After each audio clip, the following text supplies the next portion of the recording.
नमस्कार, आपण आता बघत आहात 24 लोकव्यासपीठ 24. जिल्हा परिषद मराठी शाळेला 70 वृक्षांची मोफत भेट. शाळा परिसर हिरवागार करण्यासाठी कापडण्याचे प्रशांत खलाने यांचा पुढाकार. आदिवासी वस्ती असलेल्या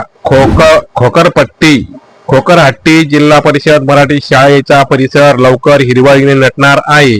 येथील उद्योजक प्रशांत दंगल खलाने यांनी येथील शाळेला स्वखर्चाने तब्बल 70 मोठी वृक्ष आणि बगीच्यासाठी शोभिवंत रोपे भेट दिली आहेत.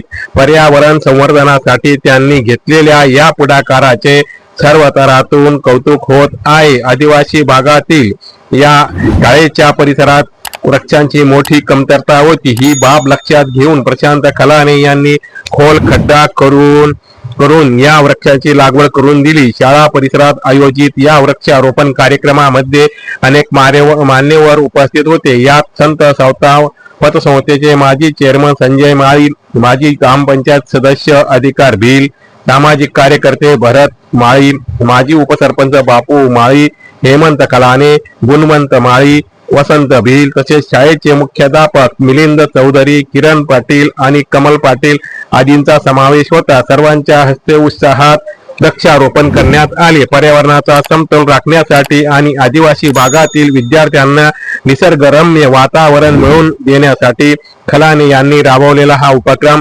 इतरांना नक्कीच प्रेरणादायी ठरणार आहे. विविध झाडांचा समावेश, प्रामुख्याने यामध्ये कडुलिंब, करण, शिसम, चिंच, वड यासारखी महत्वाची झाडे. ही सर्व झाडे 10 फूट उंचीची असल्याने ती लवकर मोठी होऊन शाळे परिसराला त्वरित सावली व हिरवळ मिळणार आहे. शाळेच्या प्रवेशद्वाराजवळ सुंदर बगीचा तयार व्हावा यासाठी पिवळ्या कण्हेरी आकर्षक रोपे देण्यात आली आहेत.